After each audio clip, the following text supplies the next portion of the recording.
Page খোলার সময় বা পেজ খোলার পরে এই তিনটি কাজ করলে আপনারা কখনোই মনিটাইজেশন পাবেন না। পেজ নিয়ে যারা কাজ করবেন বা অলরেডি কাজ করে যাচ্ছেন, বিশেষ করে নতুনরা, তাদের জন্য এই ভিডিওটা খুবই গুরুত্বপূর্ণ। আশা করছি ভিডিওটা না টেনে পুরোটা দেখবেন। সো হ্যালো এভরিওয়ান, আসসালামু আলাইকুম, কেমন আছেন সবাই? আমি আফরিন চলে এসেছি আপনাদের সাথে নতুন আরো একটি পেজ রিলেটেড ভিডিও নিয়ে।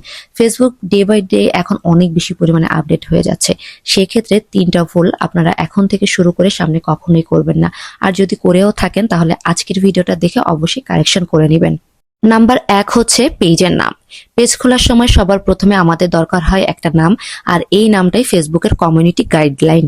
আবার আপনাদের অনেকেরই একটা কনফিউশন থাকে যে পেজের নামের অ্যাডমিন আইডির সাথে কোনো মিল রাখতে হবে কিনা, অথবা যদি মিল না থাকে তাহলে কোনো সমস্যা হবে কিনা।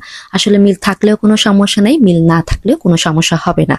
নাম্বার 2 হলো, পেজের ক্ষেত্রে আপনাদের আরো একটা কনফিউশন থাকে বা আপনারা একটা ইনফরমেশন জানতে চান, সেটা হলো পেজের নাম বাংলায় দিবেন নাকি ইংরেজিতে দিবেন। তো আমি আমার পার্সোনাল অপিনিয়ন থেকে বলবো পেজের নাম অবশ্যই হচ্ছে ইংরেজিতে দেওয়ার চেষ্টা করবেন। এক্ষেত্রে ফেসবুক প্ল্যাটফর্মে আপনার দৃশ্যমানতা বেশি থাকবে। নাম্বার 3, ফেসবুক থেকে যারা চাচ্ছেন যে খুবই ইজিলি এবং খুবই দ্রুতভাবে মনিটাইজেশনটা নিতে, তারা কিন্তু ফেসবুকে যখন পেজ খুলবেন বা পেজ নিয়ে কাজ করবেন, তখন কিন্তু পেজের কোনো রকম ছবি, সেটা কভার ফটো বা প্রোফাইল পিকচার কখনোই কিন্তু মুখোশ পরা বা মাস্ক পরা দিবেন না। সো এই তিনটা কমন যে ভুলের কথা আমি বললাম, মনে হতে পারে যে তেমন কোনো প্রবলেম না, তবে মাঝে মধ্যে যেহেতু ফেসবুক অনেক বেশি পরিমাণে আপডেট হচ্ছে, সো মাঝে মধ্যে এই টাইপের কিছু সমস্যা কিন্তু আমাদের পেজে বা এই রিলেটেড কাজের জন্য কিন্তু পেজে সমস্যা হতে পারে।